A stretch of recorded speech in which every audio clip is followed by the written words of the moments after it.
Today, I visited this derelict hospital to see Dr. Holdtight about a back complaint. But before I do that, I'm going to pop in to True Tiger's studio, which also happens to be in the same building.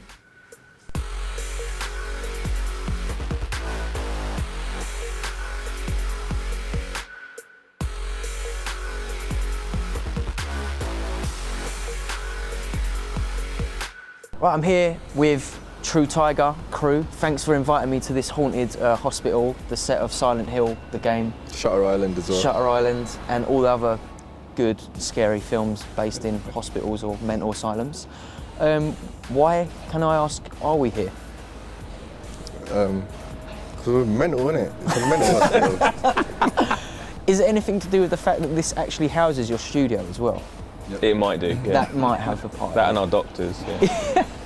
Of course, Dr. Holdtight, Dr. Holdtight. We saw his office on the way here. Let's kick off the interview a little bit. Just a bit of background about all of you individually. Who wants to kick things off and kind of start with how you started out musically, really? Well, I started making music when I was about 12. My family's always been to music. My dad was a singer, my uncle was a singer. So they was always taking me to studios from when I was like a little kid. And then started working with a crew in Birmingham called MDK, just making grime beats for them. And at the same time I met these guys called Nasha, and they run Nasha Records, and they kind of taught me how to mix down and everything. And then, yeah, just started working with True Tiger from there. Cool. Next, sir? I mean, I started when I was at school.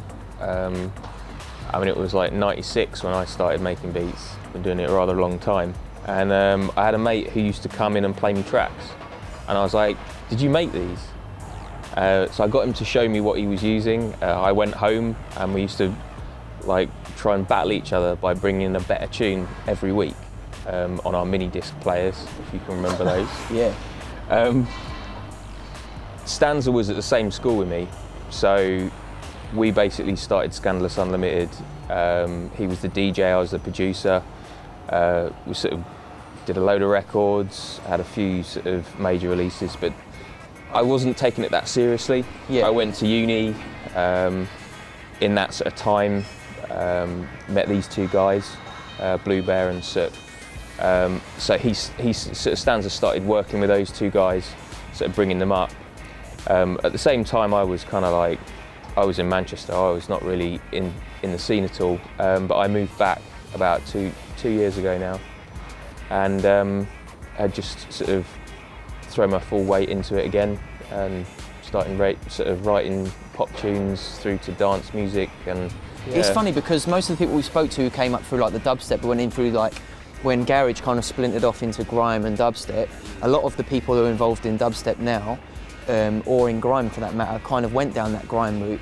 But you guys went the other side and did like the like four to the floor stuff, which was like a scene in itself as well. So it's really interesting that like you've come. Yeah, I mean we kind of always really interested in the grime stuff, but never really sort of made any actual grime beats. I mean, we did WD-25 with Wiley, but it never really sort of inspired me. I didn't find it as interesting as house music at the time. You know, sort of Todd Edwards was a real inspiration. So it was great to kind of come through that garage thing and then come out the other side and sort of almost jump into the forward kind of thing, yeah, and the dubstep thing really early on. You know, Jada Flex and all those kind of guys going through. Cool. Blue Bear, would you like to talk us through your beginnings? Started making music at 15, used Fruity Loops. Stanza snapped me up around that time, sending music online weirdly through the Uptown Forum. Oh yeah, I remember it. And obviously heavily influenced by garage and Alex, Duncan Powell, Todd Edwards, and then slowly got into dubstep, introduced to Sook, a big influence on me, showed me a few things, and lives around the corner, so become really good mates. Then went to like Fabric Ford, got to see yourself play, influenced by everything. But then I went another way and got influenced by dance music, pop music, R&B, hip hop. And so from now on, like, I make everything. Cool. And yeah, I always find from my own kind of experience that it's quite difficult to work with other producers who have similar ideas and maybe work on the same platform or even working on a different platform. So how difficult or easy was it for like all of you guys to come together in the studio and actually knock heads together and get like good results? Well, I think it was quite easy because we always Fruit Loops and you can just bounce a zip down. We don't have to be together. One of us can be in our bedroom. One of us can be in The studio. stuff we do together is so much different from what we do individually. So I'm still doing my own solo stuff, but that's totally different to what a True Tiger track would be. Yeah. So with that in mind, how much time do you guys have for True Tiger as opposed to like your own kind of solo projects? Because you're obviously all doing a lot solo still. How much time is taken by True Tiger and how much time is taken by doing solo? Is there like does something have precedence over the other, or? I think it's just whatever comes first. At the moment, for Rob and I, True Tiger is our main focus because we have the opportunity to work with big artists and do songwriting, not just writing a track, but writing the melodies and the lyrics and everything underneath. And that's a really great opportunity to be able to, you're essentially giving those to big artists to re-record them. You're not even dealing with any production aspects, you're just songwriting. With that in mind, when you have like a lot of artists coming through, you've obviously worked with some huge artists, how difficult is it for you to like lock some of these big artists down to do something that you for one of your own projects as opposed to working towards something for their albums? Well, a lot of them we get surprised. Like we've had a few people from The Voice that like one of them, Becky Hill, she was brilliant. She's in love with Sook's music. That's all she wanted to make, dubstep. And she's a singer-songwriter. So it's kind of a breath of fresh air sometimes. Like people coming in, like they don't have a plan. They just want to make music.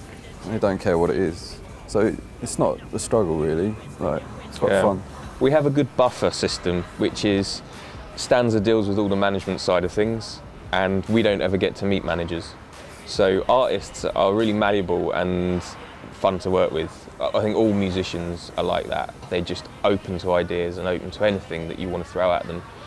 But managers obviously want a certain type of record, a certain sound, or a certain something that they're aiming for to match the rest of their lineup. So you kind of have to have it in the back of your mind that it's for a certain project, or the guidance is going in a certain direction, and then follow through with that. But at the same time, just have fun, because there's no pressure there ever with an artist, but with a manager, of course, it's slightly different. Always. So luckily we don't deal with managers or anything like that. That's cool. So I understand you're working on a couple of EPs at the moment. What can we expect over the next couple of months from you guys? Yeah, I mean, nothing's set in stone at the moment, but hopefully we're going to get together some EPs that showcase a bit more of a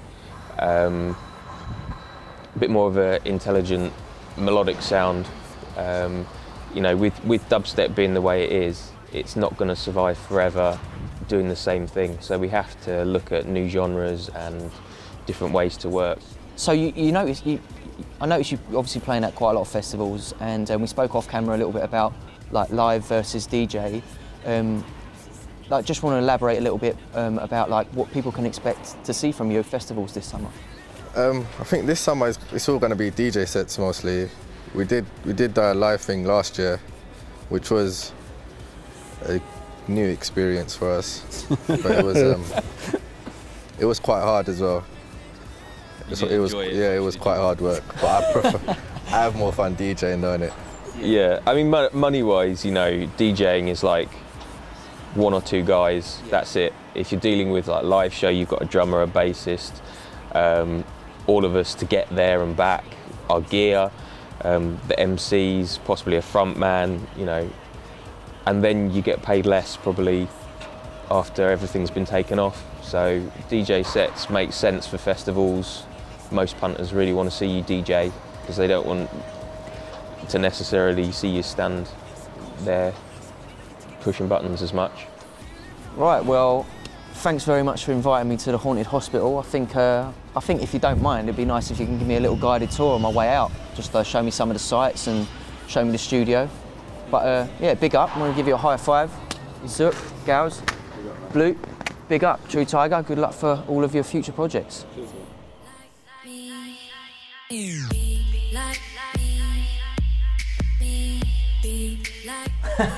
Get the lasers on, right? This is the EDM room. Someone's been raving in there. That's the destruction caused by the lasers. They burn a massive hole in the ceiling and everything.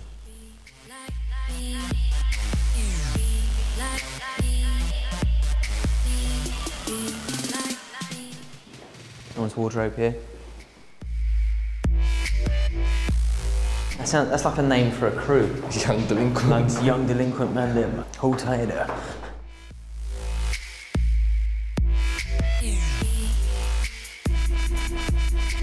Is that what you sort of put Sook on when he's had a heavy night? That's how you get him back to the studio. Come on.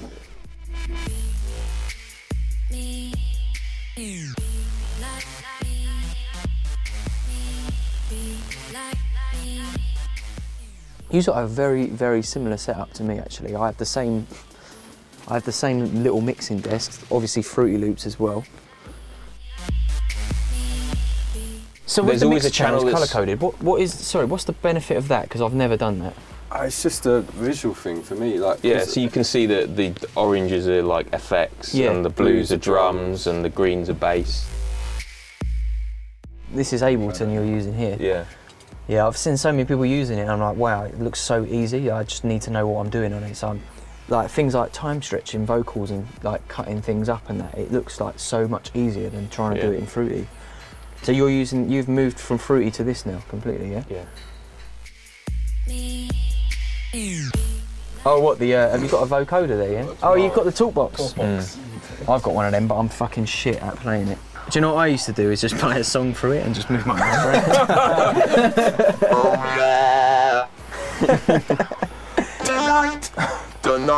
Tonight. Wow.